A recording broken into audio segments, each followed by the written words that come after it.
Okay, we just did a little bit longer meditation on Tonglen since I introduced it last week. Most of you already have some familiarity with Tonglen, but so let's go back into the text and get grounded in where we were. Again, I think we made it up through verse 14, I believe. So tonight we're continuing in this section that is verses 10 through 48. Recall that this is on your outline. The numeration on your outline is a little different in the version of the text that we have, verses 10 through 48.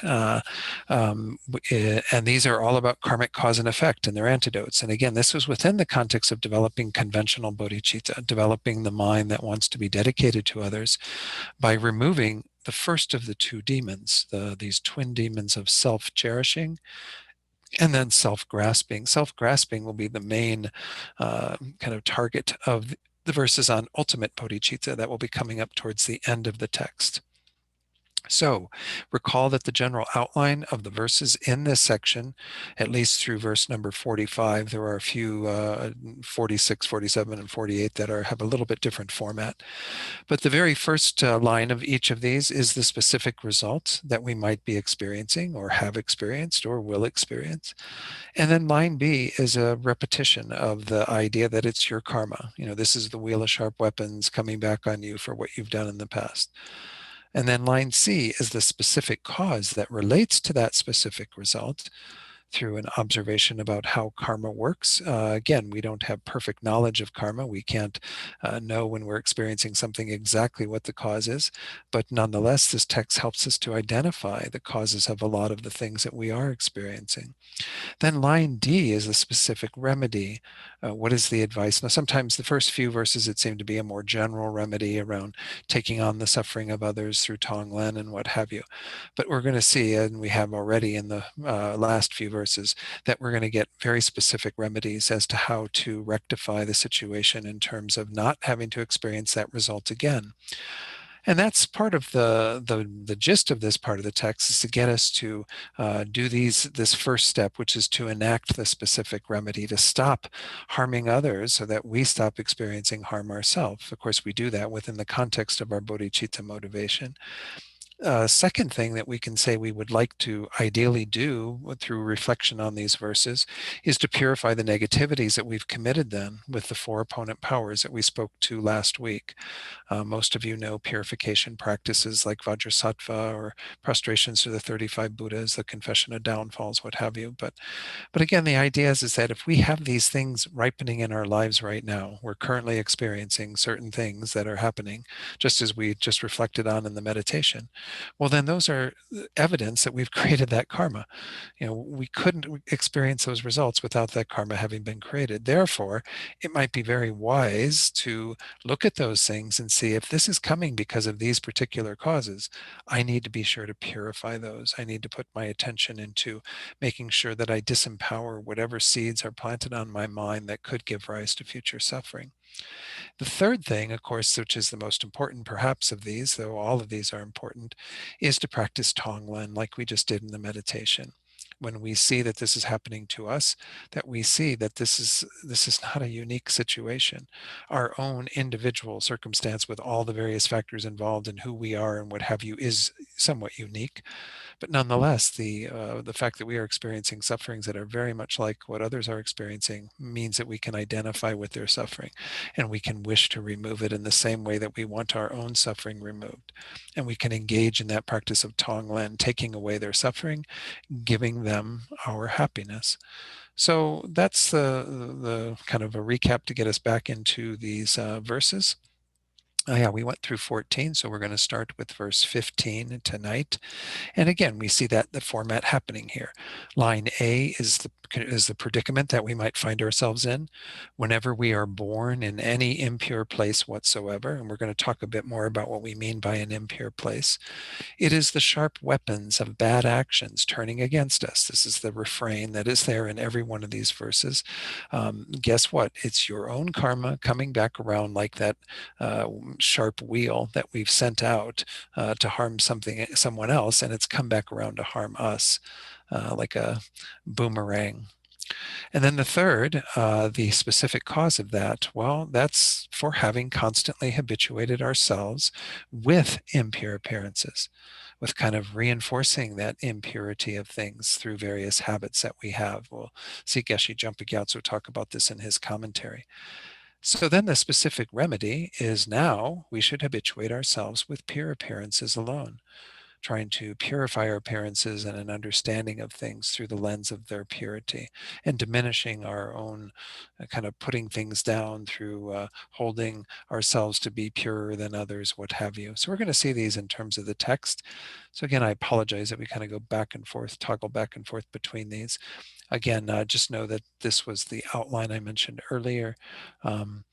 Again, this would be verses 1 through 8 at the top rather than 1 through 7 in the outline. That's the one correction. Then this one that is on Tong Len, practicing removing others' suffering and giving them happiness. We went through that last week. That's verse 9.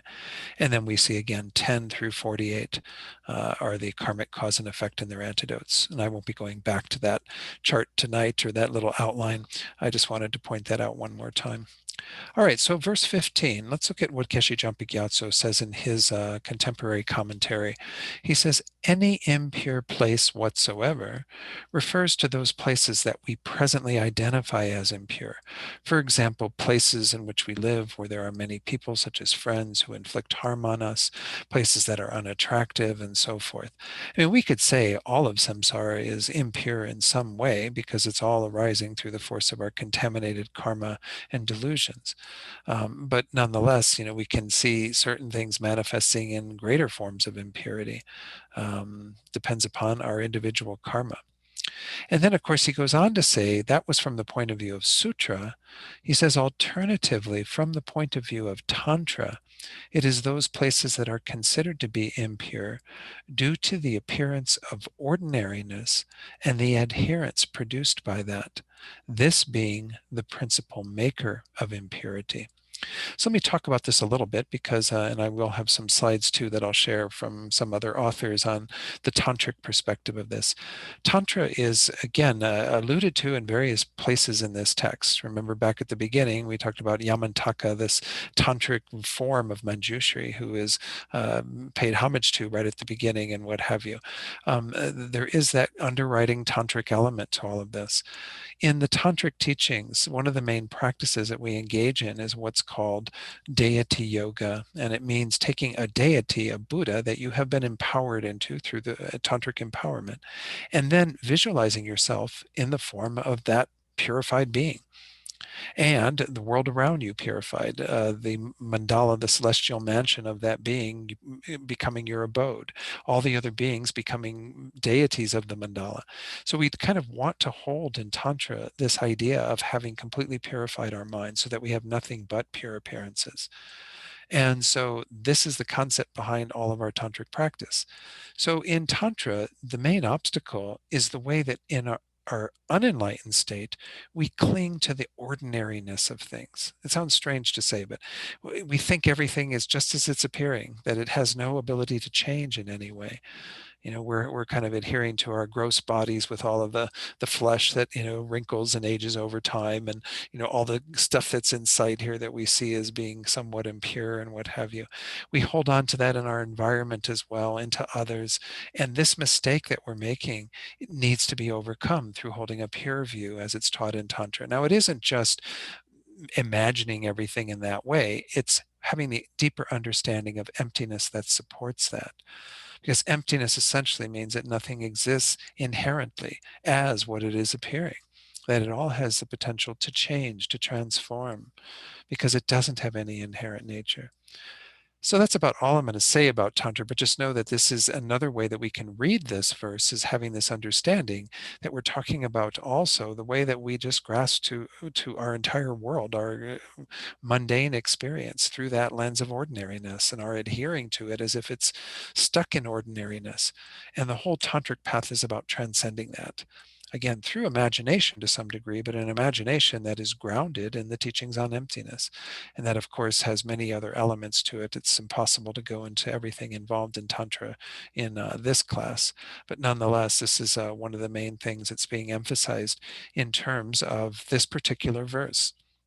So about 6 lines down then, Geshe-la says, whichever one it is, whether we're talking the Sutra view or the Tantric view, whenever we are born in such an impure place, we should reflect on it thinking, this is the result of the bad actions I committed in previous rebirths of constantly, that is continuously, habituating myself with only impure appearances with respect to others. Then think, from now on, I will habituate myself with pure appearances with respect to all, kind of reversing that tendency.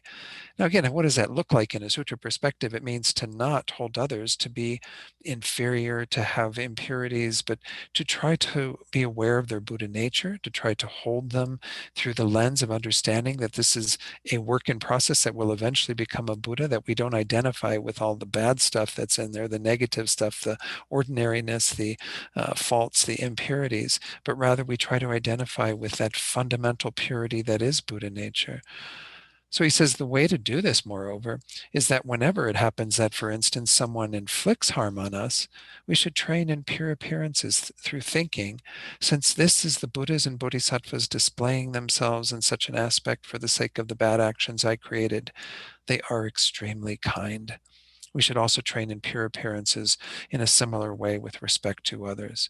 So again, we can think that the what we are experiencing is a ripening of that karma that the Buddhas and Bodhisattvas are giving us exactly what we need to work with. They are displaying themselves in terms of providing a rich classroom in which we can actually move forward, and through applying the teachings on karma and renunciation, bodhicitta, whatever, emptiness even, we can actually use everything that we meet in the path. And there is some usefulness in having that perspective, right? If we think, oh, this is just these deluded beings doing these deluded things, well, then that's not going to be so helpful, right? Because we're going to just think about them in a negative state. But if we focus on the more positive aspects, the pure appearances, and we think that this is the Buddhas and Bodhisattvas manifesting in a way to help us, well, then we have a much better chance of doing something more profitable with that, rather than continuing to create negative karma through our grasping at those impure appearances. So let's look at what is said by Geshe-Jampa Gyatso first in his own commentary. He's on his commentary. He says, from the point of view of Tantra, an impure place is one that has the appearance of ordinariness and the adherence to it. This arises as a result of seeing others as impure and bad, while thinking that we ourselves are pure and good. So this is one part of it, is that we are holding to this view of impurity so tightly with regard to others in particular, and maybe not thinking that we're the same as them. We're somehow above the fray, and that, of course, is a bit distorted, right? It's not looking at things quite accurately. Again, I'm not saying we should go to thinking everything is impure, ourselves and others. That may be a conventional thing that is happening in terms of that appearance. We want to try to adhere to the pure appearances that we're talking about here, trying to hold to what is happening as a play of the Buddhas, to hold to the Buddha nature that others have, and seeing them through the lens of that fundamental purity. And he goes on to give this very cute analogy. It's part of why I'm sharing his commentary on this. He says, and there's an analogy regarding this of an elephant whose entire body is covered in dirt, that looks upon an elephant with just a dirty tail as being very dirty. So this is how distorted our minds can get sometimes, right? That we don't see our own impurities, and we are very quick to see even the small impurities in others, like the tail of the elephant. Like this, we too tend to think that we are more honest and pure than others, even though in reality we cheat others and are not at all pure. And of course, through the lens of understanding this karma and what we are experiencing in the sutra presentation as well as the tantra presentation, it is all an impure appearance, but it's not an appearance that, again, we have to completely identify with. We can choose to see it differently and to value others, cherish others, not think that they're impure, and so on. Then Venerable Tipton Chodron, again, this is her commentary on the Wheel of Sharp Weapons that is on your book list. It says, when we do tantric practice, we try to see the environment as a pure land and the other beings we encounter as deities and enlightened beings. The purpose of doing this is to protect our mind from anger, attachment, dissatisfaction, jealousy, and other afflictions. I mean, if you're holding that that person who's antagonizing you is actually a Buddha, well, then you're not going to be so quick to get angry and upset at it. Or even if we see it again as the play of the Buddhas in terms of giving us the stuff we need to work with to help us on our path, well, then why would we further our delusions at that point?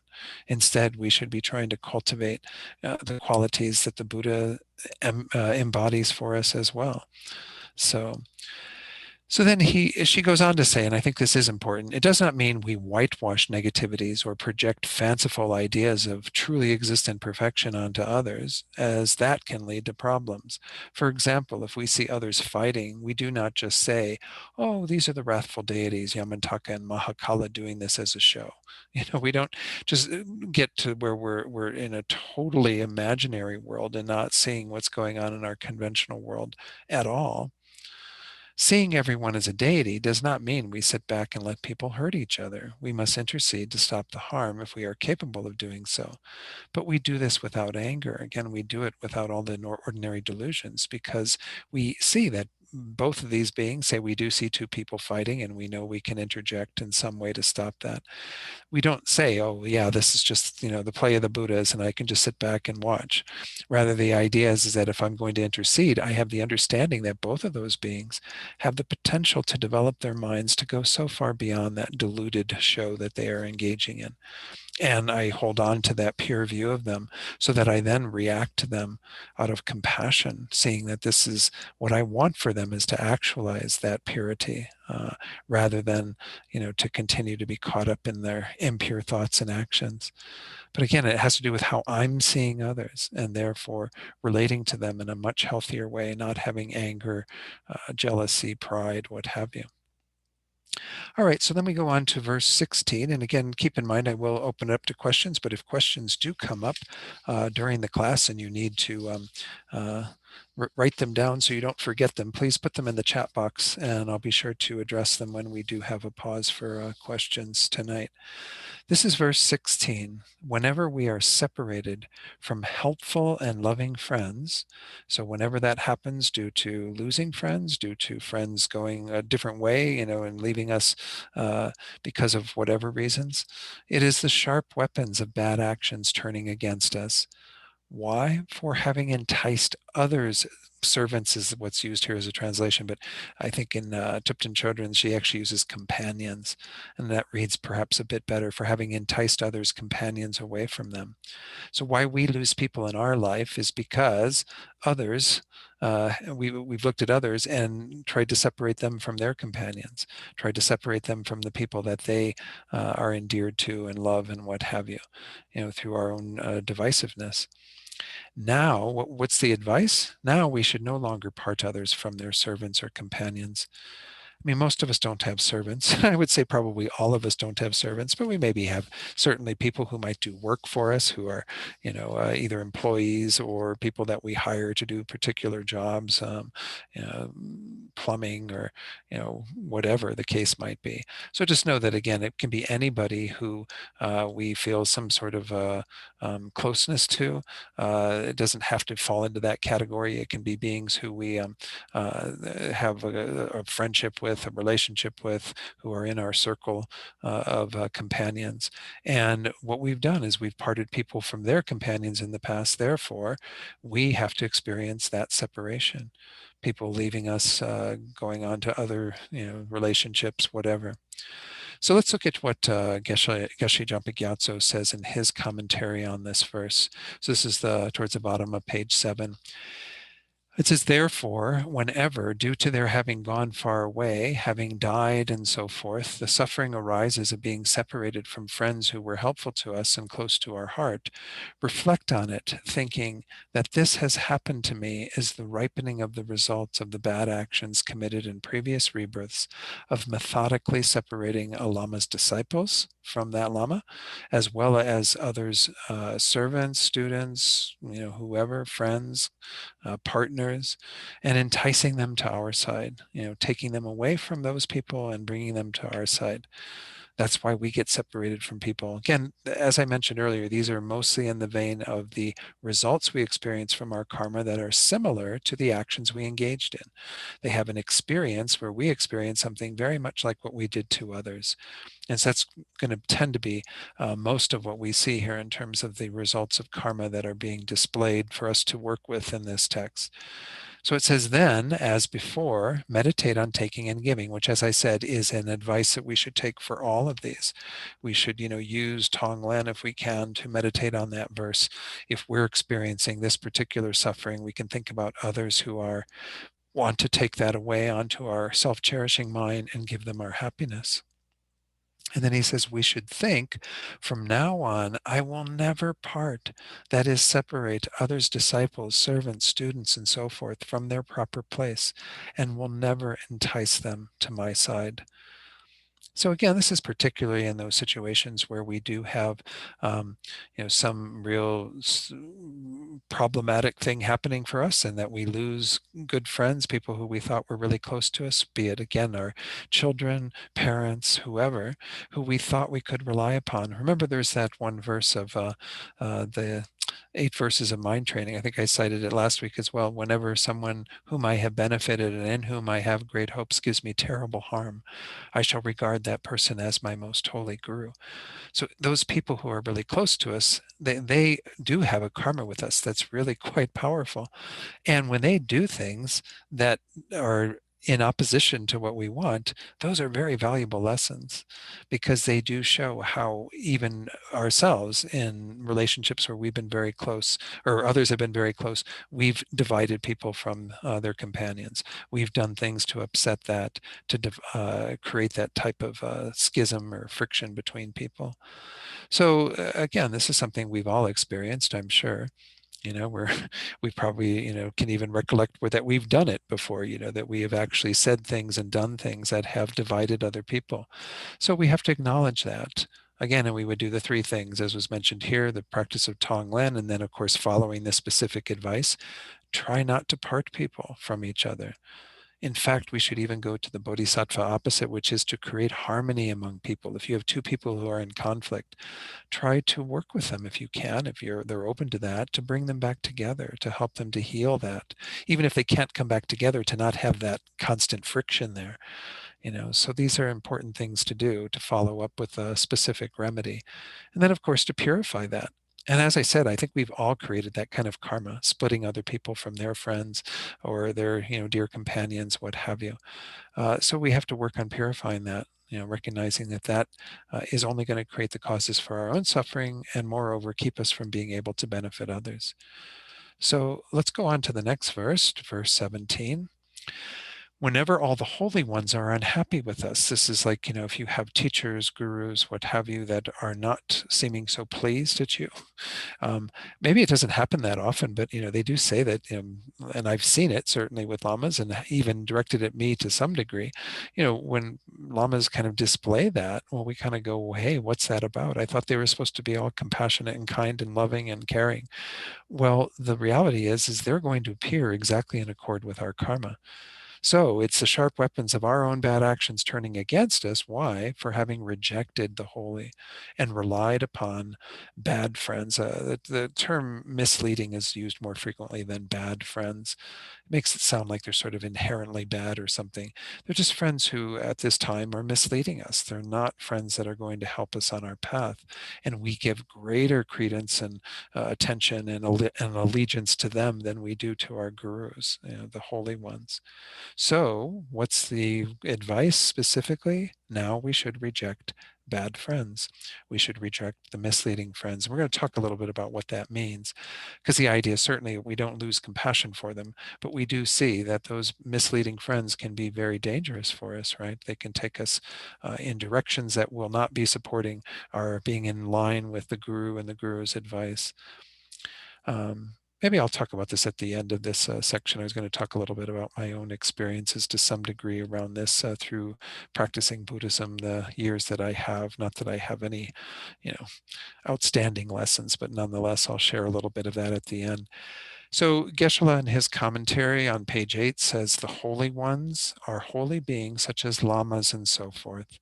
Whenever, no matter how much we respectfully bow down to them and so forth, it seems as though they are not pleased with us, and fingers are pointed at us without our having disrespected our lamas, held wrong views about them and so forth.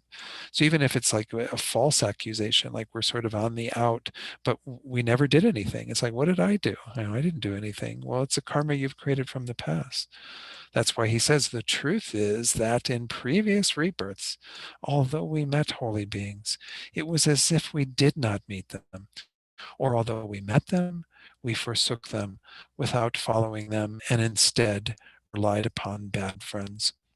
Anytime in the past, we hopefully we avoid that in this life as best we can, not turning away from gurus and what have you. But if we've are experiencing anything that shows that there's this discontent from the side of the lamas, well, then we must have created that type of karma in the past. We turned away from them, and we turned our attention and our, as I said, allegiance, to the bad friends, the misleading friends.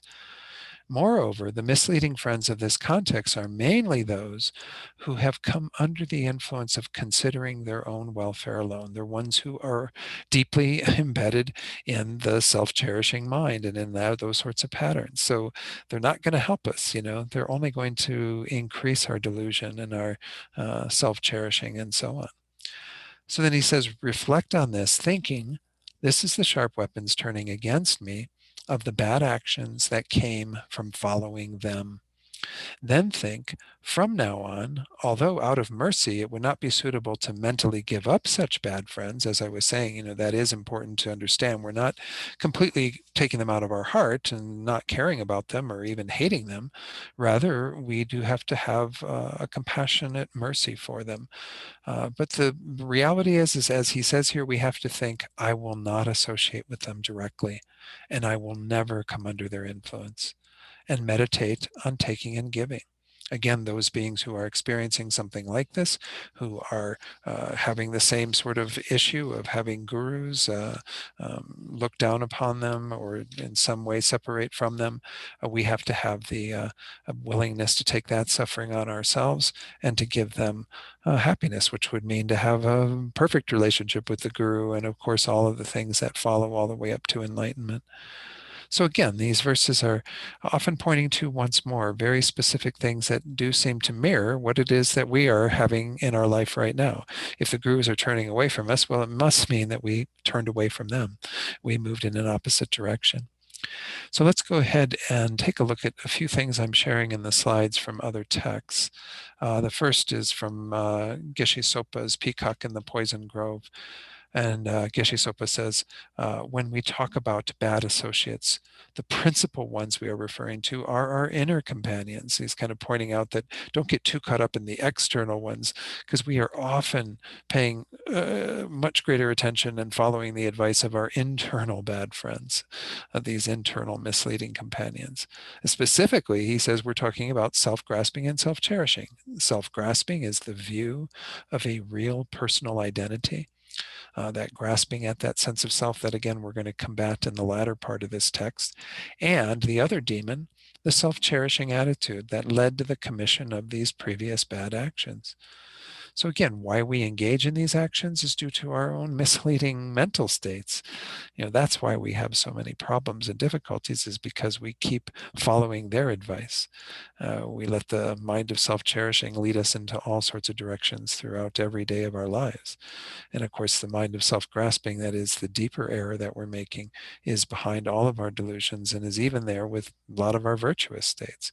So that's kind of a nice advice we get from Geshe Sopa, is you don't necessarily have to go and interpret this verse as only talking about people who are outside of ourselves. We can, moreover, look at the mental states that we create that we buy into so easily.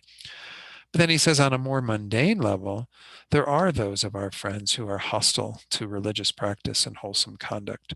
Recognizing that your present bad situation is a result of your previous actions, that this is the wheel of sharp weapons coming back around, you should vow that fourth line of advice that from now on, you will forsake all bad associations, all misleading associations. Again, it doesn't mean that we have to never talk to these people again or hate them, despise them. As I said, we have to bring them into a role in our lives where we're much more distant from them, so we're not influenced in unhealthy ways, and then continue to have compassion for them.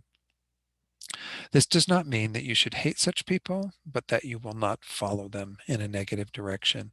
Instead, you should use love and compassion to help change them in a positive way. Now, again, a lot of people are not going to be conducive to us changing them or helping them to change. They may be very deeply ingrained in their own thinking. And, the one thing I was going to share here that I was mentioning earlier is that my own experience is that when I started moving in the direction of the Dharma back, in 1993, almost 30 years ago now, but, I was kind of still had a lot of friends who were not involved in the Dharma, who were very much involved in day-to-day kind of crazy stuff.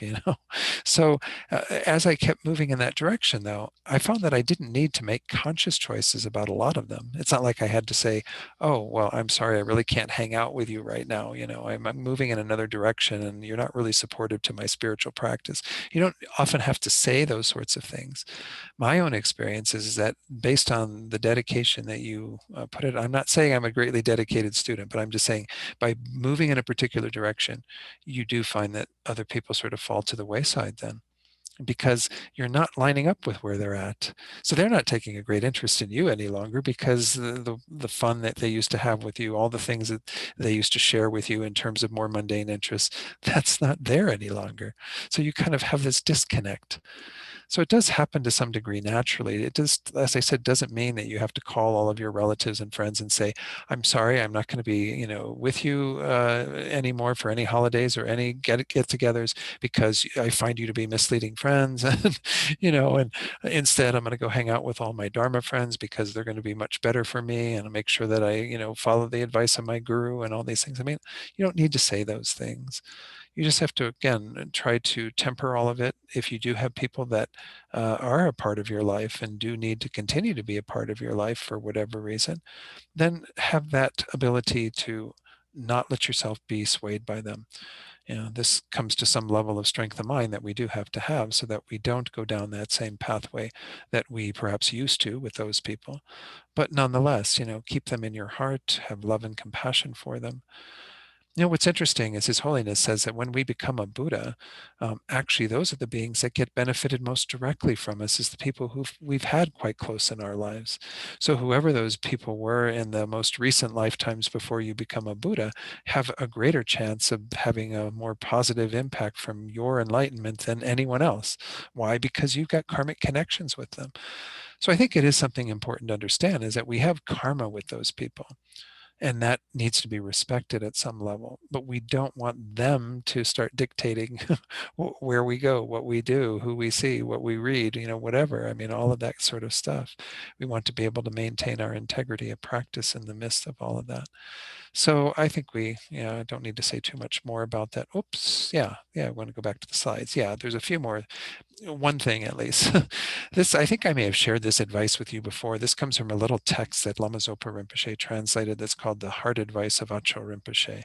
And it says, there is no difference between male and female as evil friends of negative karma. That's even stronger than bad friends, right? But again, misleading friends who take us in a negative direction, who make you lose this and all future lives. By the virtue of them taking you off track, you lose the happiness of this life, but you lose the happiness of future lives, and of course the happiness of liberation and enlightenment. And then he concludes by saying, therefore, throw them far away like a stone used for cleaning your bottom. I don't have any firsthand accounts of this in terms of people of Tibet, but I would imagine that there were times, they don't have toilet paper all over the place, and Tibet, when all these teachings were around, they may have very well, used rocks or something like that to wipe their bottoms and then throw it into the river where it would, clean. I'm imagining. I don't really know what they would do with it, but the idea is that you want to throw them away like a used toilet paper, like a used rock or used whatever. It's not saying again that you treat them like that's what they are and have a disdain for them, because as we saw in the earlier teachings, that's an important thing that we not do, to kind of excise them from our heart, but rather we see that we have to have that distance. We have to put them where they belong and stay where we belong so that we continue our spiritual development. Okay.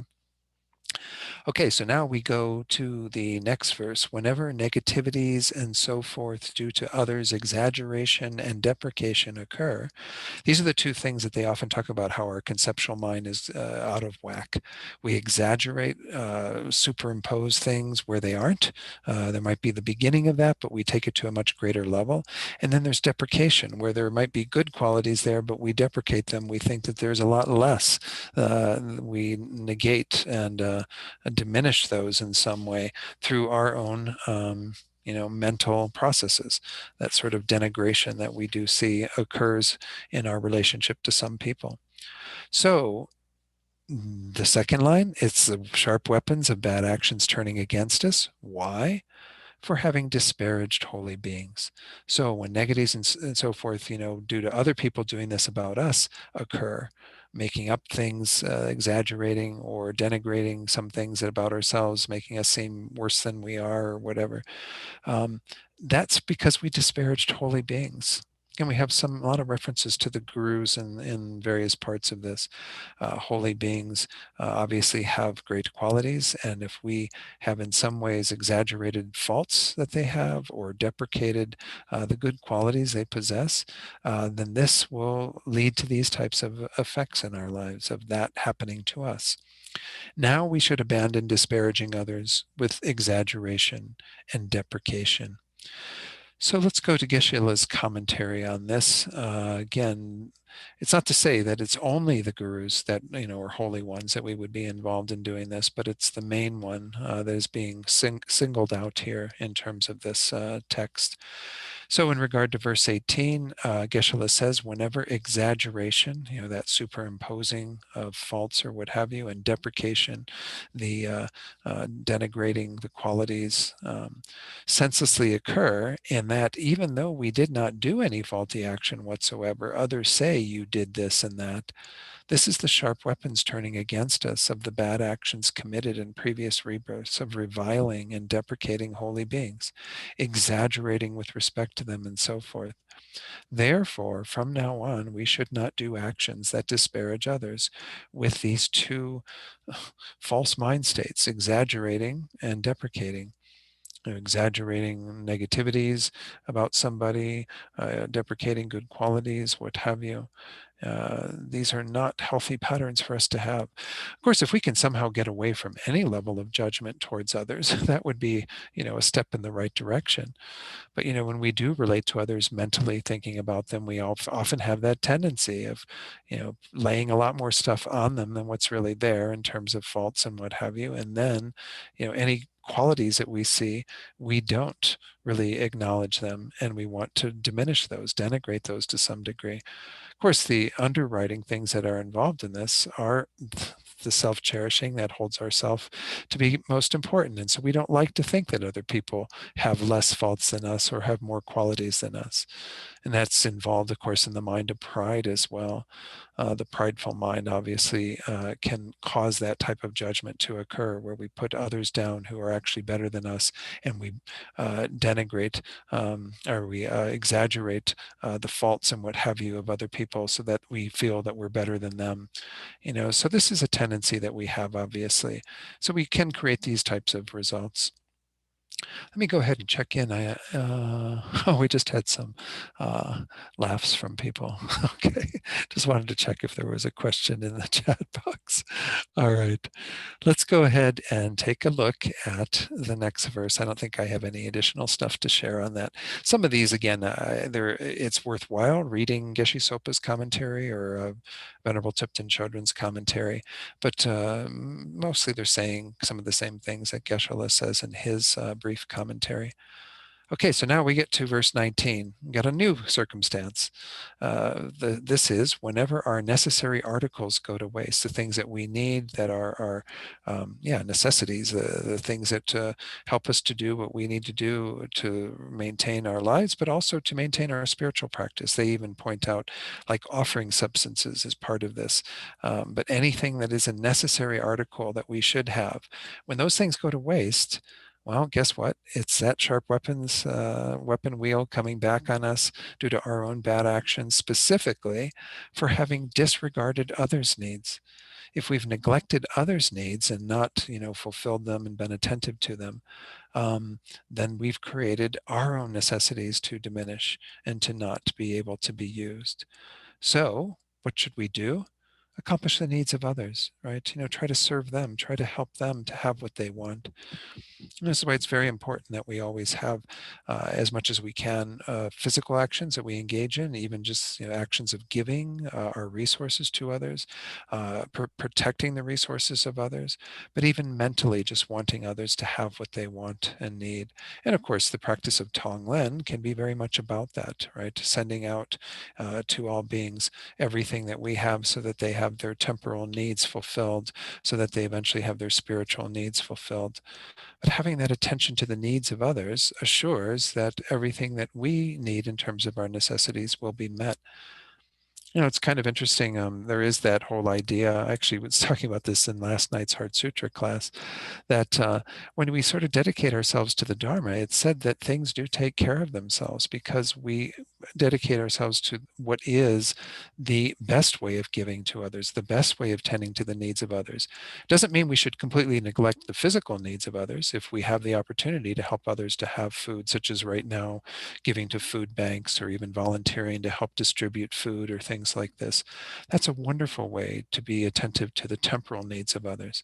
But the Dharma is about meeting the ultimate needs of others. And so they say that when you dedicate your life to the Dharma, your needs are met because it's about satisfying the needs of beings at the deepest level. In fact, there's one little saying that comes from, I think, the Kadampa tradition, where one of these great masters said, before I met the Dharma, um, uh, uh, let me think of the wording exactly so I don't say it the wrong way, because if I say it the wrong way, it's going to be really embarrassing. So, okay, so maybe I'll do this during the break. I'll figure it out during the break, because I'm afraid I'm going to say it the wrong way right now unless I spend a minute or two putting it through my mind.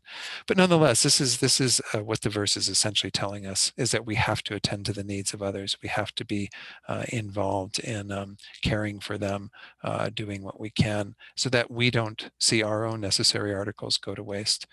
So here Geshe-la says, whenever through not having acted as a good owner, necessary articles such as our offering substances and so forth go to waste, we should think that this too is the bad actions committed in previous rebirths turning against us.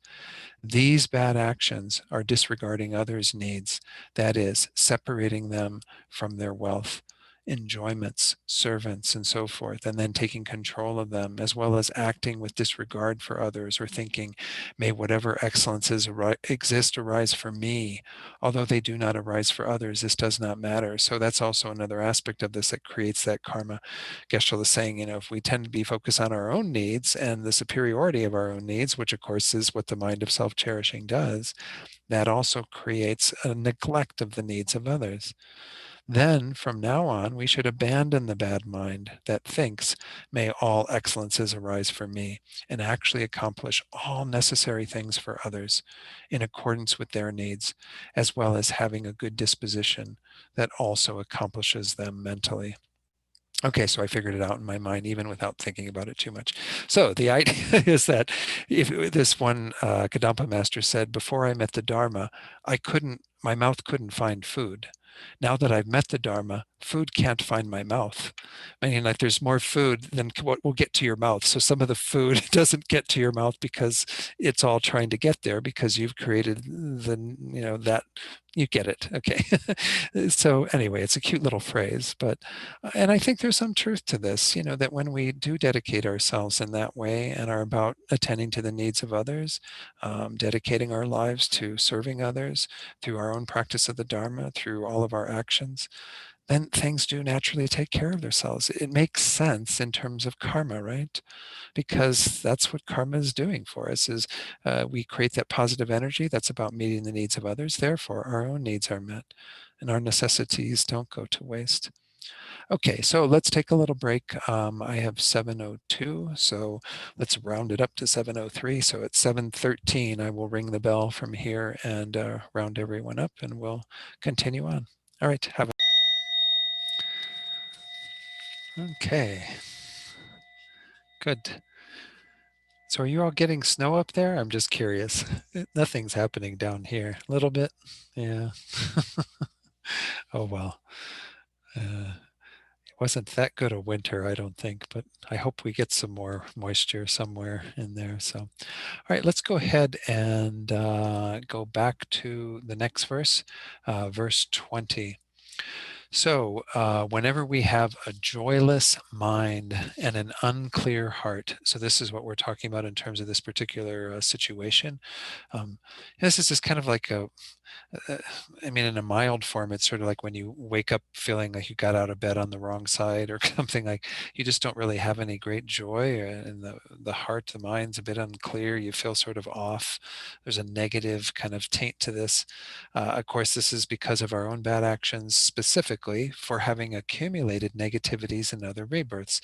And it means more specifically, negativities that we've encouraged others to engage in as well, that we've been sort of a negative force on them, and now we're experiencing a sort of negative state of mind as the product of that. The advice at the end, now we should eliminate the conditions for others' negativities. As much as possible, we shouldn't draw them into any negativities. We should try to even help them to address when they are engaged in negative patterns, what have you. So let's look at what Geshe Jumpa Gyatso says on this. And then I do have a few more additional slides that I want to share from some of the other commentators.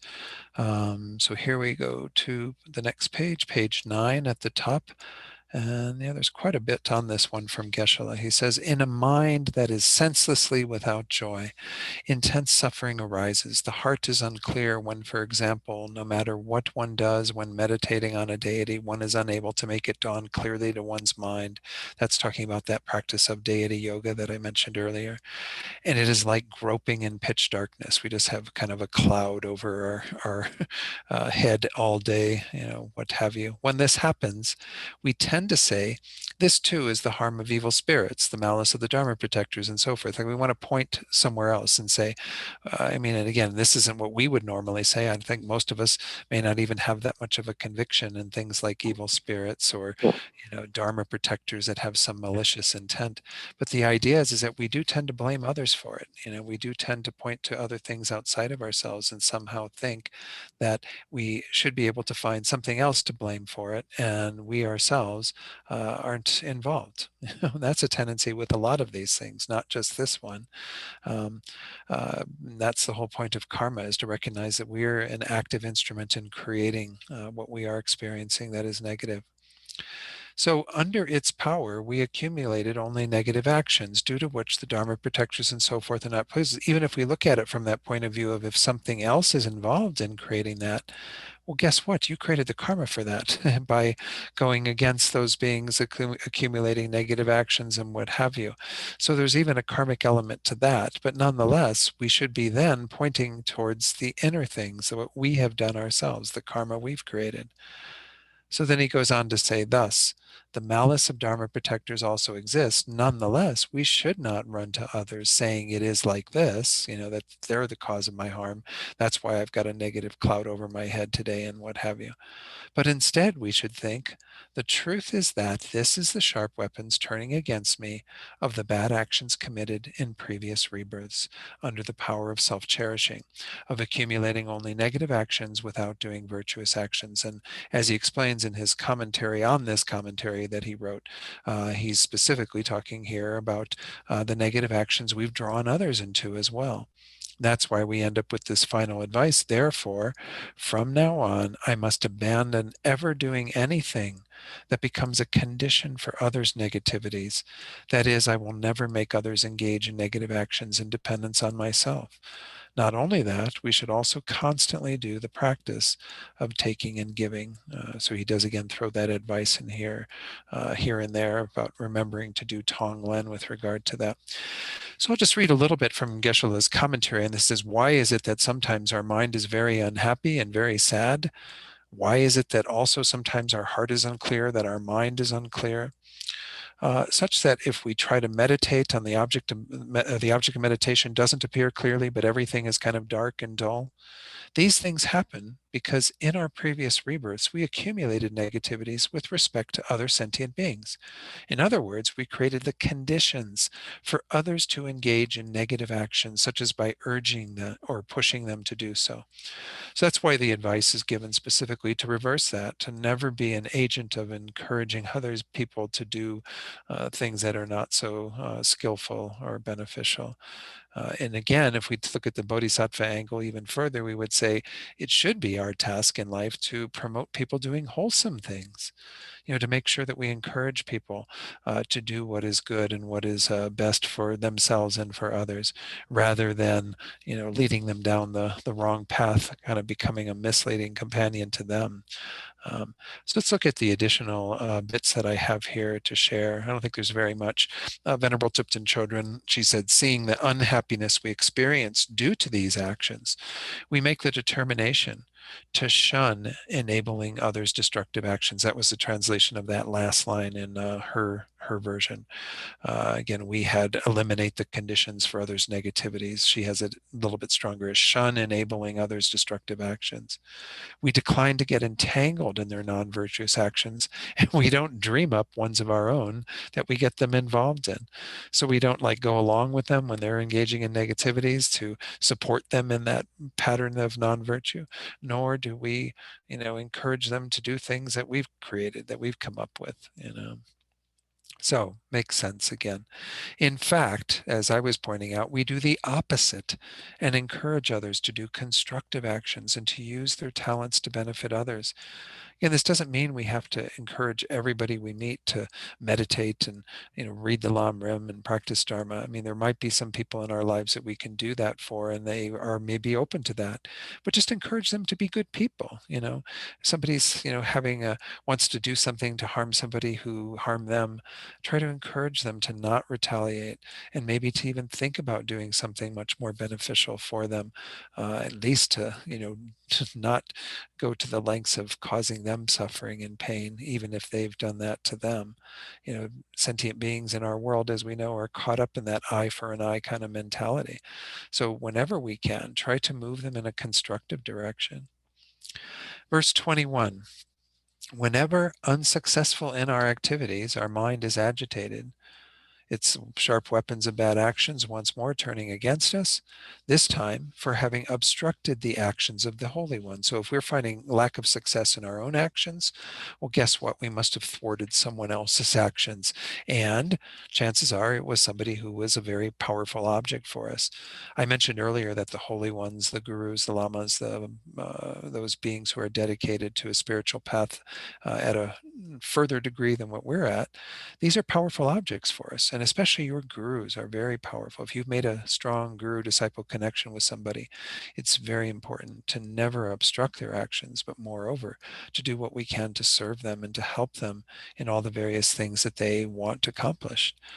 So now we should abandon all such interferences. We shouldn't engage in anything that's going to interfere with the wishes of our guru. So even if, again, we haven't done these things in this life, and maybe we are experiencing some lack of success, but we go, well, I've never gotten in the way of Lama Zopa Rinpoche's wishes or Geshe Sherab's wishes or anyone else. Well, again, karma can carry over from past lives. So just know that this is something, once more, we have to be attentive to. And as I said, possibly go to greater lengths to actually support the activities of these holy beings, to make sure that we do whatever we can to help them to accomplish the goals that they have. And that will be an assurance that we're moving in the complete opposite direction. So here, Geshe Jampa Gyatso says to be unsuccessful in activities is having been permitted by our parents and so forth from the time we were a small child to go to school. Rather than culminating our studies, we did the opposite. That is, we did nothing but engage in wrongful activities. We never completed our studies. We never were successful in our other endeavors, and especially even with regard to our spiritual endeavors. That could also be included in here. Whenever our mind becomes agitated, for instance, due to ourselves and others not accomplishing a planned activity, think, this is definitely the result of the bad actions turning against me, of in previous rebirths, obstructing the actions of the holy ones. That is, obstructing holy beings from teaching the Dharma, as well as hindering other people from doing their daily recitations, studying, meditating, and so forth. Without their engaging in doing those activities, I entice them to the side of non-dharma. From now on, in addition to not obstructing others, even in the slightest, from doing virtuous actions, we should try to increase them more and more through rejoicing, expressing praise, and so forth. So again, Geshe is just pointing out the same things that we just talked about, really essentially making sure that we don't in any way obstruct either the activities of holy beings or even the activity of other Dharma practitioners, their activities. When you're studying together, he was pointing out in his commentary, because of course, when this was taught in Italy, it wasn't when I was there. I was there through the end of 2004, and then from 2005 through 2000, mid 2007, I think it was the residential basic program, where all of this text and many other texts in the basic program were all taught, and people were living in community like we did for 7 years in the master's program. And when you're living in community, you are influenced by the people around you. And if there are some people who want to divert you from studying or doing something else, it's often very easy to go in that direction and say, yeah, that sounds good. Let's go down to have a pizza down at the restaurant or whatever. And it's not to say that you should only be studying Dharma.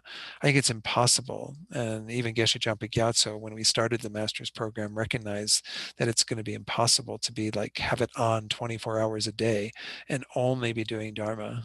That's just not realistic. So we do need our time when we decompress and go for a walk or do whatever we need to do to recharge ourselves. But the idea here is that you do have to be careful that you don't get kind of taken astray to some degree, or take others astray by saying, hey, let's forget studying, we'll be fine, don't worry about it, let's just go do this, do that. So we don't want to do that. And moreover, we want to encourage people in their Dharma practice. So I don't think there's much else to say about that one. I think we can go on to verse 22. So let me pull that back up on the screen first. Whenever our Lama is not pleased, no matter what we do, once more, we're back with the Lamas. It is the sharp weapons of bad actions turning against us for having acted hypocritically toward the holy Dharma. Of course, hypocrisy, what's often called pretension, it's one of the five means of wrong livelihood. And of course, these aren't good practices for us to engage in, whether they're involved in livelihood or not. We should make sure as much as possible that we avoid anything that is deceitful, that leads people to think that we're better than we are. We might put on airs. That's what hypocrisy is all about. If we've done that, well, then naturally, because we've set ourselves up through that type of karma to pretend to be greater than we are, better practitioners than we are, well, then the lamas aren't going to be pleased with us because they're seeing our deceit. They are a reflection of that deceit. Remember, again, our lamas are oftentimes appearing exactly in accord with the karma that we've created. And so they might give off that aspect of being pleased with us. They obviously have deep compassion for us, but it's our creation of that displeasure. So what's the final result? Now we should work to reduce our hypocrisy regarding the Dharma. It is really important that we are as honest as possible with regard to who we are and what we do, and not lead people to believe things about us that are not in line with what we actually are accomplishing. To have some humility around our practice.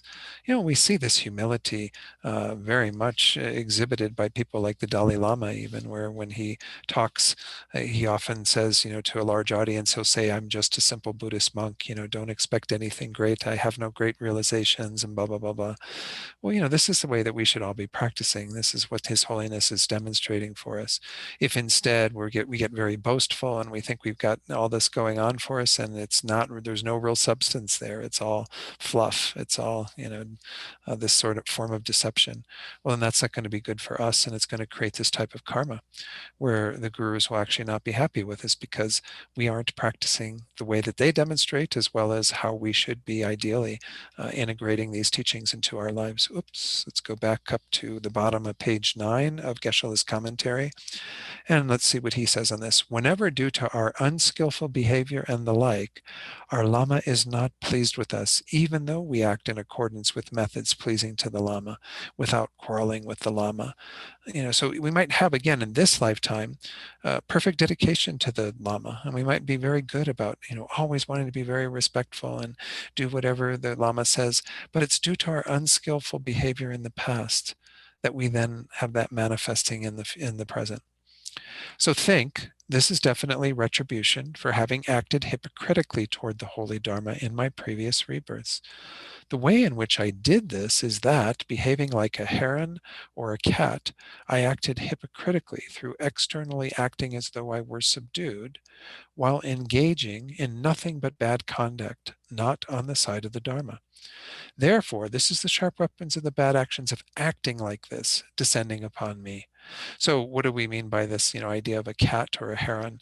Well, most of us have seen cats, and perhaps you've seen herons. Herons will stand in the water, apparently, and they'll look like they're all quite subdued and like there's nothing going on, but they've got their eyes on the fish that are swimming in the water around them. And when one comes in within distance, they immediately go down to, get it with their beak.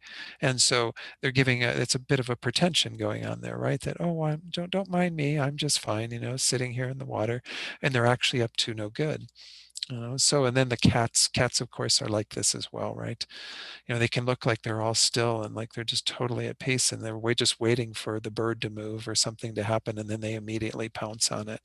So once more, they're not really revealing what is going on for them underneath the surface, which is that their desire to actually do harm, and instead they're giving off airs of being subdued.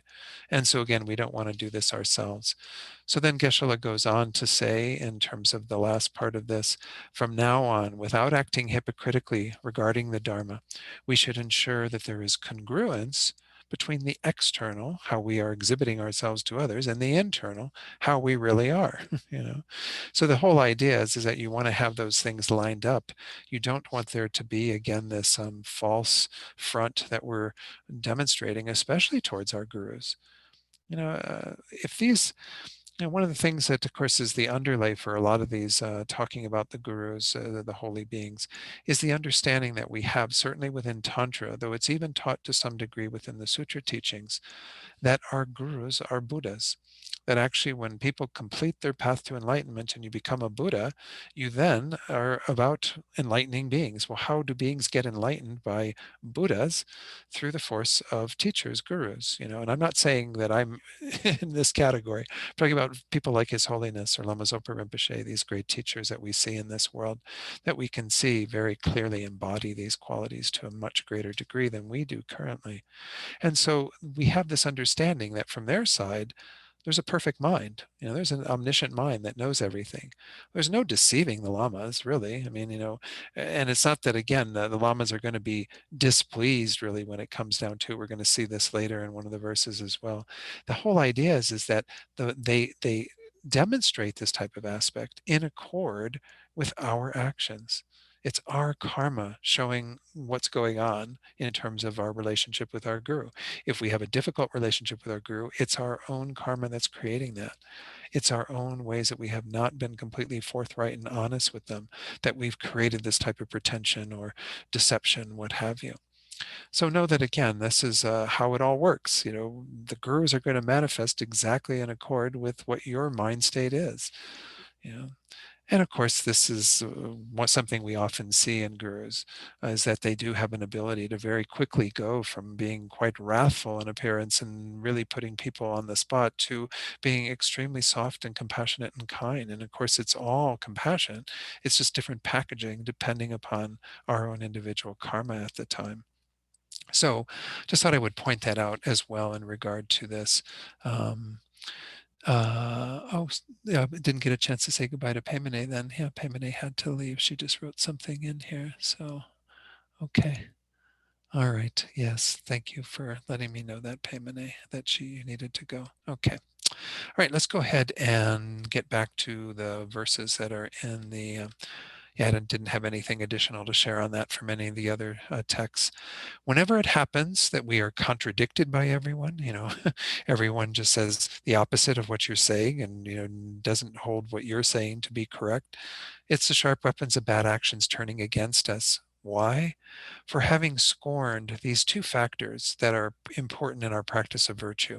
Here they're called shame and embarrassment. I'll talk about them in a moment, but they are these means by which we do refrain from engaging in negativity.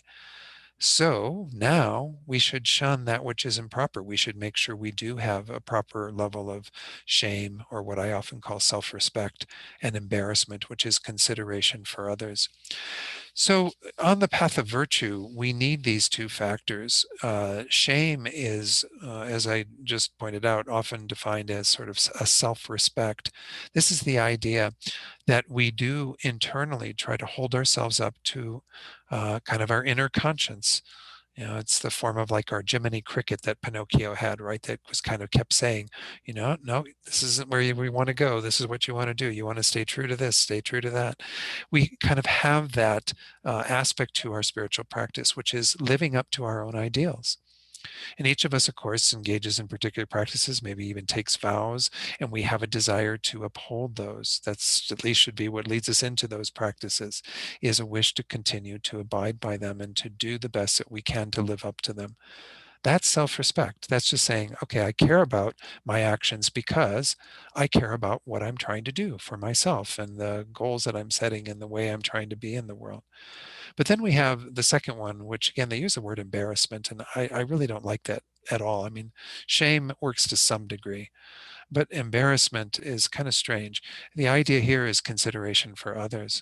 So if we find ourselves engaging in negative behavior and it has a bad reflection on other people, or even makes those people disappointed in us, then we might also have some ability to refrain from that, right? Because we go, oh, I don't want to make this difficult for them, and I don't want them to be upset at me. It doesn't mean that we become sort of people pleasers, but it means that we, to some degree, have an attention that recognizes that other people are also impacted by what we do. I mean, one of the first examples I had of this in terms of after I finished the master's program was when I came here to Santa Fe. And of course, I started teaching and I became resident teacher at the center here. And I knew that, of course, once I'm a bit more prominent in the community as somebody who, people could come into the Santa Fe Center and see me there, meet me, have teachings from me. Well, then I had to be a bit more careful about how I lived my life, right? You can't just let your speech go crazy in the middle of a Whole Foods parking lot when people are doing things they shouldn't be doing. You can't start saying things and doing things that people are going to think reflect really badly on you, because then they could show up at the Dharma Center and they go, I'm not going to study with that guy. That's the jerk that was in the Whole Foods parking lot. So I think we all have to do that to some degree, though. It's not just as a Dharma teacher. I think we all have that aspect of our keeping us from engaging in misbehavior. We see that it will reflect badly on other people, our Sangha, our spiritual community, our teachers, His Holiness even. I mean, if somebody finds out that you're Buddhist and you're behaving in a particular way, they might think, well, then, who's the Dalai Lama then? I mean, what if this is one of your teachers, this is who you follow, and this is how you behave? It doesn't reflect very good on the Dalai Lama or this whole tradition, what have you. So again, we might extend it to other circles where we could see that consideration for others is entailed.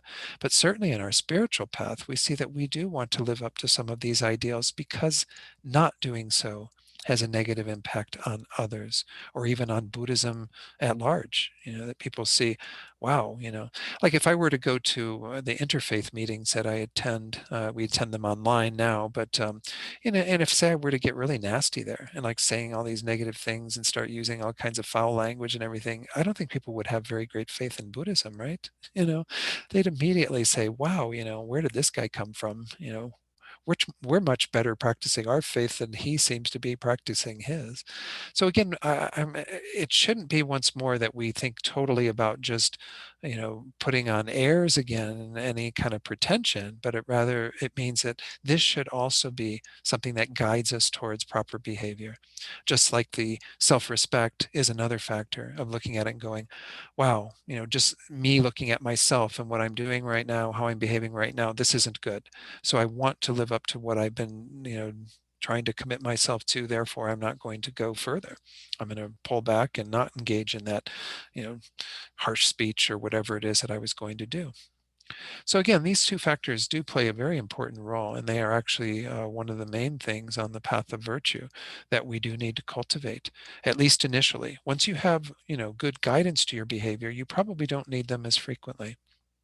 So let's look at what Geshe-la says.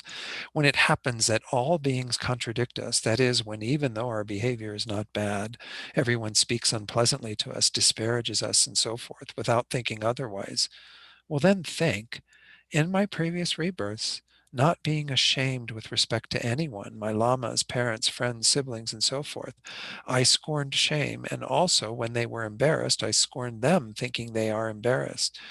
He takes a slightly different approach to this, the idea of being, that we even might make fun of people due to their embarrassment at our actions or what have you. This being scorned for embarrassment, he says, therefore, these are the bad actions turning against me of committing various non-virtues out of such scorn, such disregard for my, again, self-respect, or for my concern, my consideration for others. Through understanding this, from now on, since every action that does not accord with the Dharma is improper, we should shun it without ever engaging in it, through possessing these two factors of shame and embarrassment. Again, these are studied when you study the minds and mental factors, which is one of the basic texts it's another text in the basic program. But essentially, these are part of the 11 virtuous mental factors. And they do play, again, as I said, a very important role in sort of keeping us on track, not allowing us to go to the places of engaging in this misbehavior. All right.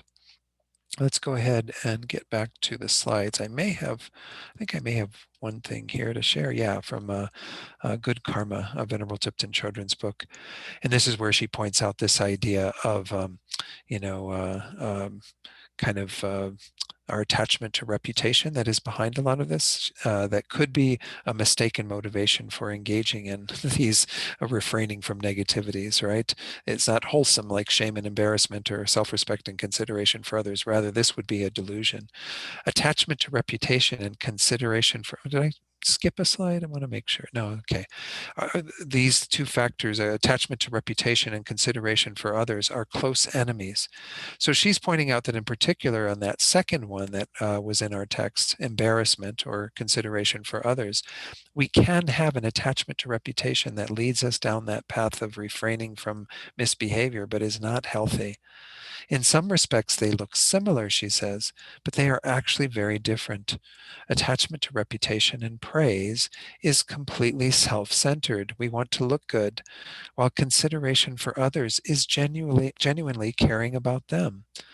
That's where, again, using that example that I had of me, going down to the Whole Foods or whatever and wanting to make sure I'm kind of behaving properly. Well, that if I did that out of the motivation of, oh, I want these people to like me, and if they come to the center to, make all kinds of offerings to me and take me out for lunch, and I mean, have all of this kind of, self-concern about it, that would be a very different motive. But if I'm concerned about them and I think, oh, I don't want them to have a negative impact on their impression of the Dharma, their belief in the Dharma, because I know they will not benefit from the Dharma then. They will have difficulty in their spiritual practice because I'll create an obstacle for them. It doesn't have to do with my reputation and people seeing me as good. It has to do with concern for them. You can see the difference between these two. So, consideration for others is genuinely caring about them. Then she goes on to say, if our motivation is to be a people pleaser, which can be a motivation that we fall into quite easily. Many of us even grow up with that kind of pattern where we've grew up being taken care of because we really like to please our parents. We knew that if we did that, we'd get praise, we'd have approval, we'd have a good reputation. So, when we do not succeed in getting these, she says, our attitude sours and we then get angry. So we see that to the degree that we have that kind of people pleaser mentality and the attachment to receiving those things, we can see that then we get angry when they aren't there, when people aren't treating us well because we've been so considerate of them. So when we have genuine consideration for others, we do what we know is best without attachment to reputation. We just know that this is the best thing for them to do, for us to do. Everyone involved will benefit if we behave in this particular way. It's not about us getting what we want or them pleasing us in some way by our having pleased them. Whoops. Verse 24. Whenever there is hostility, as soon as our servants, again, we can replace this with companions. Most of us, as I said, don't have, a whole list of servants that we kind of keep around to satisfy our needs or whatever. So as soon as our companions gather together, there's hostility. It's the wheel of sharp weapons, of bad actions turning against us. Why? For having plied our miserably bad disposition everywhere. So we've peddled it out to other people, all of our, bad behavior and bad manner, whatever. And now it's coming back at us. As soon as we get together with our companions, everyone's hostile towards us and there's a hostility there. It's because we've done something similar. Now we should be good natured to everyone. There's no reason for us to be hostile to others or to have a bad disposition around them. We should actually be doing whatever we can to, again, not to please them through that, but to create that type of karma that's about harmony, that's about, tending to others, caring for others. All right, then let's go to Geshe-la's commentary on this. Let's see, verse 24, it's at the top of the screen there. It says, this is said with respect to those of the upper class, such as lords and so forth. Whenever some servants and so forth initially gather around us, but after not much time become hostile, think, having plied my miserably bad disposition in all directions, this is the ripening of having acted with hostility toward everyone. From now on, without having a bad disposition toward anyone, we should be good-natured, calm, and smiling. This is like that idea of raining on everyone's parade, right? And even though it says this about the upper class, being a lord with servants, that would mean that we couldn't really apply this to our lives, because I would imagine none of us are lords with servants. So we have to take it to where we are at, which is just those people who we associate with, our coworkers or family or friends, whoever it is that we are with. When they gather around and become hostile, it's because in similar gatherings in the past, whether in this life or prior lives, we've peddled our own garbage, and to them. We've come in with a mind of hostility, a mind of disdain, a mind of whatever. And so now that bad disposition is ripening in terms of our experiencing that ourselves. So again, not so difficult to see, not so difficult to point out some of these because they're really quite clear. They very much speak to the fact that we are creating the cause for a result that's very similar to that. Verse 25, whenever all those who are close to us rise up as our enemies, it is the sharp weapons of bad actions turning against us. Why? For having entertained bad thoughts about them. As soon as we create that kind of karma moving out with bad thoughts, bad ideas about others, well, then others start to manifest as our enemies. It makes sense, right? We create enemies in our own minds. Enemies are not created outside of our minds. It appears outside of our minds, but it's created through our own bad thoughts. Now we should work to diminish. In particular, they point out two things here: deceitfulness and guile, which have to do with these two other mental factors that are non-virtuous in nature. They're often referred to as deceit or deceitfulness, and the other, guile, is dissimulation. What these refer to is, with deceit, we hide what is negative about us when we are with others so that they don't see our faults. With dissimulation, we put on airs, again, a bit like pretension, in wanting to make people think we have more qualities than we currently possess. So this is a little tricky to relate this back to the bad thoughts and what have you. Let's take a look at Geshe-la's commentary and see what he says about that. um, I still have my own little issues about some of these not being as clearly laid out in terms of what the advice is on the basis of what the particular karma is that we've created. But let's take a look at what Geshe-la says. Whoops, that happens with these PDF files. Again, they go down just a little too far and then we're on the next page. When there is suffering due to even our lamas and others who are close to us not pleasing us, and due to all our friends and so forth who were previously close to our heart rising up as our enemies, then at that time we think, this is the bad actions turning against me of in previous rebirths, directly inflicting harm upon others out of bad thoughts, or not being able to do that, entertaining only bad thoughts, thinking, may the ability to harm them arise. Then meditate on taking and giving, Tonglen, and think from now on we should never do actions of dissimulation and deceit. So the idea here again is that these particular ways of being with others are going to lead them into a mistaken idea of who we are. And that deception in and of itself can be part of the bad thoughts, part of what we are doing with others. We if we aren't completely honest and forthright with others, that already is going to create some sort of foundation for potential conflict and difficulties in those relationships that will then again ripen back on us. I think I do have some things from other texts for this one, because again, this one is a little bit more challenging in my mind. Peacock in the Poison Grove, Geshe Sopa, he says, again, we must recognize that we caused this by our past actions, by our unsympathetic attitude and negative feelings towards others. Such behavior stems from selfishness, lack of empathy, and insensitivity to others, of course, and that's often why we are deceitful and have dissimulation with regard to others, is because we're insensitive to them. We don't care about them. We don't trust them with, liking us as we are, and we pretend to have greater qualities and not have faults and so on.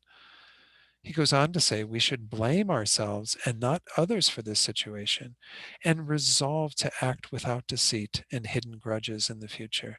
When you do this, even if everyone appears to be your enemy, you still will have peace of mind. If we live our lives just completely forthright and honest and never have any hidden agendas, never have any hidden grudges, as it says, everything is very clear about who we are, our own qualities, our own faults. It's all there on the table. Even if people appear to be your enemy, you'll have peace of mind. You won't get caught up in it, because once more, you also see that the only reason why they're appearing that way is because of what you've done in the past. And you're moving in the opposite direction. You're actually trying to create more honest relationships with others where you don't have any of these bad thoughts about them. Now we move into two verses that have to do with two levels of illness. The very first one is when you have more chronic illness. So two things are mentioned here, being sick with consumption and edema, but it doesn't mean that this excludes any other long-term conditions that we might have that become more chronic. In fact, Geshe Choni, who is the Geshe who taught at Amitabha Buddhist Center in Singapore, he's now also part-time abbot of Kopan Monastery in Nepal. He says this refers to sicknesses that interfere with one's practice of Dharma in general. Even though there are specific causes or illnesses that are mentioned here. So certainly if you had a chronic condition that kept you from engaging in the Dharma, that would be a pretty serious factor, right? And some of you may have some things that act to some degree as an obstacle for you in terms of wholehearted engagement in the Dharma. Well, that's a sharp weapon of bad actions turned against you for what? Having unconsciously misused donations against the rules. This one, again, read it and you go, wow, where does that come from? You know, we're taking those things that are offered to the Sangha, especially the Sangha, but also any of the three jewels, and we are using them, misusing them without proper understanding. So now we should abandon misappropriating property and the like. So this is an interesting one. You know, frequently in the text, when we say that people experience illness, especially like a chronic illness, we would often say that that's due to their having harmed others, right? You know, if those of you who've studied the 10 non-virtues know that to the degree that we have wounded, harmed others through our own actions, we then create the cause for harm to our own bodies. But this is a more specific karma that seems to be related, in my estimation, with when these things become pretty major obstacles for our practice of the Dharma. And that's why if we look at all the things that have been contributed to the Dharma, especially to the Sangha, those donations that have been made, if we abuse them, we don't use them correctly, or we use them with wrong motivation, what have you, then it is as if we are turning away from all three jewels. And we are creating that type of karma that will result in our inability to be wholeheartedly engaged in our practice of the Dharma. You know, so it does make some sense when we sort of pick it apart. But as I said initially, we might look at this and go, well, aren't all of our illnesses and our physical problems mostly a product of our own harm that we've caused to the bodies of others and so on? And that is true. But in this case, I think it's again this specific karma that's ripening because we've done something inappropriate. They often say that taking the offerings of the that are made to the Sangha are really, it's a really heavy karma.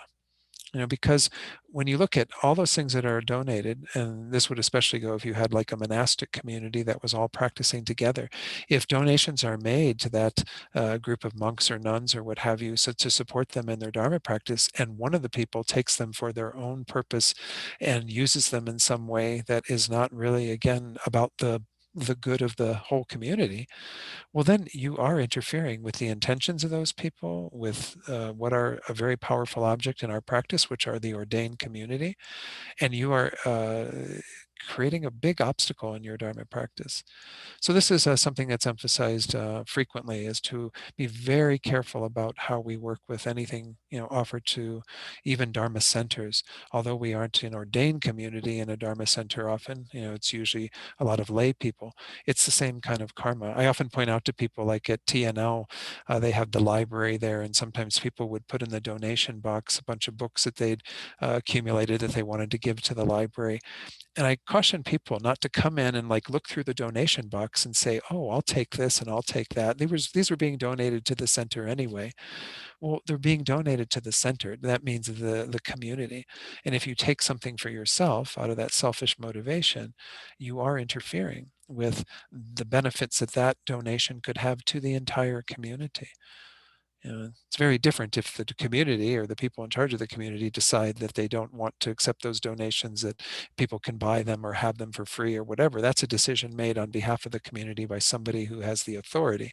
But for us, just as people in a community, I think we have to be very, very careful. So let's look at what Geshe-la says in this. I don't know if I'll have time for the next verse. It has more to do with acute illness when we have something coming along like COVID or what have you.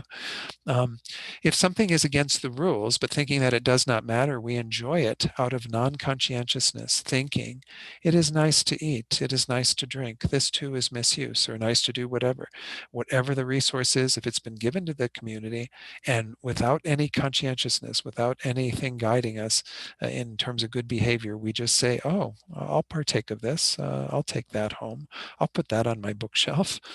Therefore, having come to understand this, think, this is the sharp weapons turning against me of bad actions, of misusing donations in this way. Then meditate on taking and giving. From now on, we should abandon ever appropriating donations made to the Lama, Sangha, and so forth. So again, he doesn't correlate it with the consumption and edema that's mentioned in the first verse, but the implication of that was, as Geshe Choni said, that these are conditions that are more chronic, that become problematic for our practice of the Dharma. Let's stay here with this one, and maybe we will finish this off, and then I'll see if there are any questions. Verse 27, again, is more about acute illnesses that we might have to experience. Whenever our body is suddenly struck by a contagious disease, it is the sharp weapons of bad actions turning against us. Why? For having performed deeds that degenerate our pledges. Pledges include both the vows we make when we take particular levels of vows, as well as the commitments we make, especially in Tantra, but any other commitments we make to our gurus, where we say, yes, I will do that, and then we make that kind of promise. This is all what we call kind of our samaya, our commitments that we have to our gurus. So when a grave illness in general suddenly strikes us, and when a type of contagious disease, such as malaria and so forth, in our time, I mean, there's still malaria, but we could say COVID is in this category, right? When it strikes our body, we should think, this is the sharp weapons of the bad actions committed in this life and in previous rebirths, of performing deeds that degenerated my pledges. In short, it is necessary to guard them tightly, just as we have promised. Think, this is the bad actions turning against me of not guarding them in that way, and especially of degenerating my pledges with respect to my Lama. Once more, the Lama is a very powerful object, and you receive vows and empowerments from Lamas and create that relationship.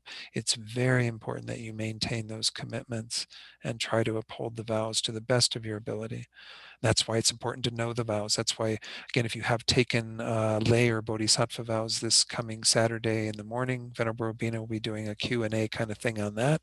If you've taken tantric vows, then you're welcome to attend the afternoon session on tantric vows, but only if you've taken them, all right?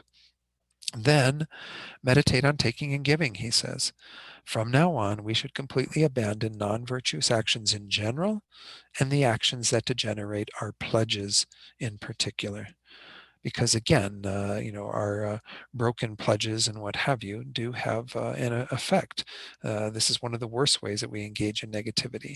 Just engaging in the 10 non-virtues is bad enough, but if we've taken vows not to do particular behavior, that vow is very powerful in creating positive potential, but it has an equal destructiveness in terms of when we go against those vows and engage in the opposite. One little slide I want to share before we conclude. I realize I also included one little bit. Oh, maybe I didn't do that. I thought I had put, oh yeah, here it is. Geshe Jampa Gyatso says, it is said that if we break our pledges related to our guru, this harms our guru as well as our father, mother, and friends. We might see harm, in a wider circle from that. Therefore, we must never create such negative actions. We should make a promise not to do this ever again. Then we should do taking and giving. We can imagine, for example, taking upon ourselves the obstacles to our Lama's life. Again, if we're holding the Lamas to be Buddhas, they don't have any negative karma to take on, but they have an appearance that is in relation to our negative karma and other disciples' negative karma. So those are what become the obstacles to the Lama's life. So we have to take those on. Imagine that these obstacles come from the right nostril of the Lama, enter our left nostril, descend to our heart, and destroy our self-cherishing. But recall that you're really not removing anything negative from the gurus, because the gurus don't have these negativities. These are negativities we and others create towards the gurus. Then we imagine offering our Lama our virtuous actions, our precious human rebirth endowed with the 18 qualities, our excellences, our wealth, and so forth, transforming them into light. By doing this, we can restore our broken and degenerated pledges. So I thought I would point that out because it is important to know the instruction around practicing Tonglen with one's guru. Even if we have something like when Lama Zopa Rinpoche manifested his stroke, it's important not to think that this is an ordinary being experiencing the ripening of their own negative karma, and therefore we have to breathe it in and take it away. This is the result of the negative karma of Rinpoche's disciples manifesting in a lama with illness, with problems, with difficulties. And that's how we want to think about it, is so that we maintain that pure view of the lama while practicing the compassion that is for all beings then, because we see that, again, that illness is a product of the actions of beings in this world and not due to that lama's actions in any way. So, okay, this is maybe threw a little too much tacking that on at the end. If you want me to review that at the beginning of next class, I'll be happy to do that. Any questions or comments on what I've talked about tonight? Anyone have anything? Okay. I want to say something, Oh, Bernard. yes, please, Divya. Yeah, thank you so much for these wonderful teachings, and Oh, you're welcome. it's really training of the mind in understanding how things are happening.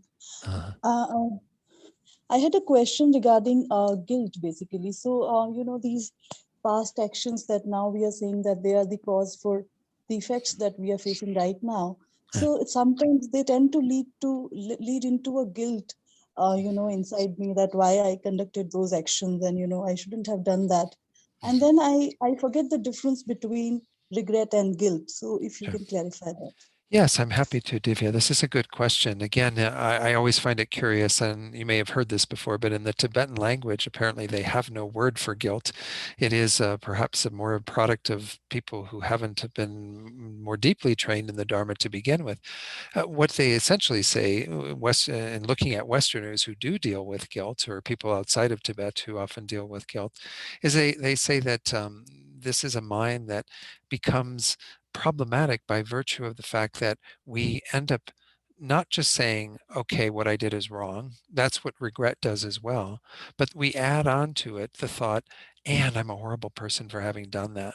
It's that judgment, that self-judgment, that makes us into feeling that guilt, that gives us that perspective, that we put ourselves down. We do a lot of self-denigration, even self-hatred in many people, on the basis of the things they've done that they've come to see are wrong and faulty. Taking responsibility, the first part of it, is absolutely necessary for us to purify and for us to move in the other direction, to say, okay, I, as a deluded sentient being, engaged in negative actions under the control of those delusions. And I know now that this is something that I would not want to do again, that I would not do then, even if I had the wherewithal to know that it was improper to do. If I had those factors like self-respect and consideration for others and other things that made me uphold my conduct, I would not engage in them. That's a very healthy state of mind. Anything else that becomes guilt by virtue of saying, and this makes me feel so bad. I'm just, I can't stand myself. I'm miserable. I'm a lousy human being or whatever. All of that type of language that we may not even say those exact words, but this is what guilt is telling us, right? Guilt is telling us that somehow we're unworthy. Well, everything happens due to causes and conditions in Buddhism. Why did we, at some point in our past, engage in negative actions that have resulted in these particular karmic results? Because we were under the control of our karma and delusions. And, I often say this, I've never heard a Tibetan Lama say this, but in some way we can say that we, at that time in our lives, were doing the best that we could. Why can we say that and say that with confidence? Because if we could have done better, we would have. We just didn't have the causes and conditions in place to do better at that time. So, knowing that everything arises from causes and conditions, that we can change those causes and conditions, that we don't have to be set in doing these misbehaviors again and again and again and again, even though we've done that maybe way too much in the past, we know we can break that pattern. We then have some confidence in the whole process of purifying, of changing our minds, of moving in a different direction. And there's no need, guilt plays no profitable role in all of this. What will we get out of guilt? It's only going to make us feel worse. It's only going to make us beat ourselves up when we should be actually encouraging ourselves. It's the antithesis of what we need to develop our minds on the path. We need that enthusiasm and confidence and feeling like we can do it in order to keep moving in that direction. If we keep watering down all of that, every little bit of flame of energy that we get towards the path, we completely, douse with our guilt and our feeling bad about ourselves, we're never going to make any progress. So I think with guilt, like any of these states, man, we have to analyze it, deconstruct it, and see what is it about. When we can see that it is not just going where remorse or regret is and saying what I did is wrong, and this is something that I deeply, regret. I would not do again. It's adding on that additional falsity and that additional unhelpful thought of, and I'm a lousy person because I did that, and I feel horrible because I did that. You should have some feeling of remorse. I'm not saying that that when you think about these negative actions, you're going to feel happy. You should have some sadness around that. Oh, I did this, but I know I did this under the control of my crazy mind. Therefore, it would be unrealistic for me to think that somehow I could have done better. So I guess when I use that phrase, let me just add one thing to that. When I use that phrase, that every one of us is really doing the best that we can, the footnote to that is, and we can do better, meaning kind of with a future orientation, not we could have done better. I think that's what guilt also says, is somehow it beats us up because we weren't as good as what we thought we should have been. We can continue to do better. Every one of us can move in that direction. I think the other thing that I just want to throw in before we conclude is when we talk about guilt and we put that sort of negative cast on ourselves, well, that's totally also antithetical to our Buddha nature. Your Buddha nature is in line with everything that is positive, that is pure. In and of itself, it is pure.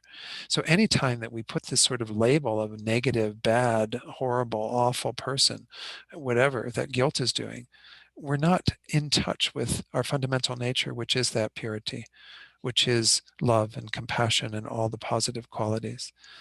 So it's not a helpful state, and moreover, it is a distorted way of looking at things. Does that help a little bit, Divya? Give you some Yes, yes, things? wonderful, wonderful. Thank you so Okay, much for the good. No, and explanation. thank you for bringing it up, because I mean, it is one thing. Venerable Rabina, when she teaches on regret, she says it's not three things. First, it's not guilt. Regret goes so far, but guilt adds on that additional, I'm a bad person. Secondly, it's not blame in any way, because blame is all about it's their fault. Regret is, I'm going to take responsibility for what I created. We're not saying the other person isn't responsible for what they did, but that's not the issue. Well, we're not talking about blaming in any way. We're talking about acknowledging our role, that we can take responsibility. And the third thing, of course, that it isn't, is denial. Saying, what? I didn't do anything. We have to be honest with ourselves and know that we did do something that was unfavorable. And that's hard for us sometimes, but own it, don't blame others, and certainly don't feel guilty. Okay, good. To the best of your ability. I know we're all works in progress, so we're all going to have challenges with this. Um, Guilt is a big thing in our culture, right? So, all right, let's go ahead and do our dedication prayers.